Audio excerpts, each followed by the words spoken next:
بسم اللہ الرحمن الرحیم۔ السلام علیکم ناظرین۔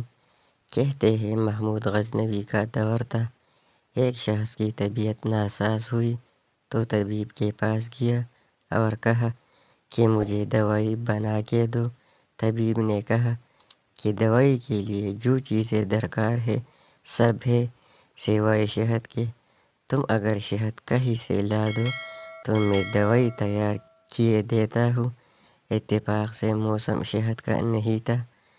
اس شخص نے حکیم سے ایک ڈبہ لیا اور چلا گیا۔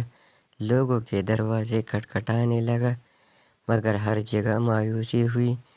جب مسئلہ حل نہ ہوا تو وہ محمود غزنوی کے دربار میں حاضر ہوا۔ وہاں ایاز نے دروازہ کھولا اور دستک دینے والے کی روداد سنی۔ اس نے وہ چھوٹی سی ڈبیا دی اور کہا کہ مجھے اس میں شہد چاہیے۔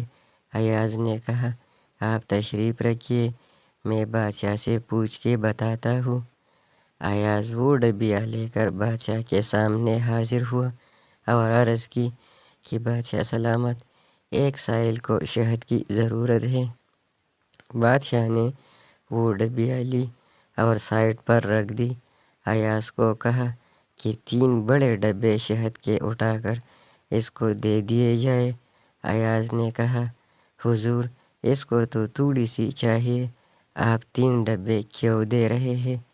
بادشاہ نے ایاز سے کہا ایاز وہ مزدور آدمی ہے، اس نے اپنی حیثیت کے مطابق مانگا ہے، ہم بادشاہ ہیں، ہم اپنی حیثیت کے مطابق دیں گے۔ مولانا رومی فرماتے ہیں آپ اللہ پاک سے اپنی حیثیت کے مطابق مانگے، وہ اپنی شان کے مطابق عطا کرے گا، کیونکہ اللہ تو بادشاہوں کا بھی بادشاہ ہے۔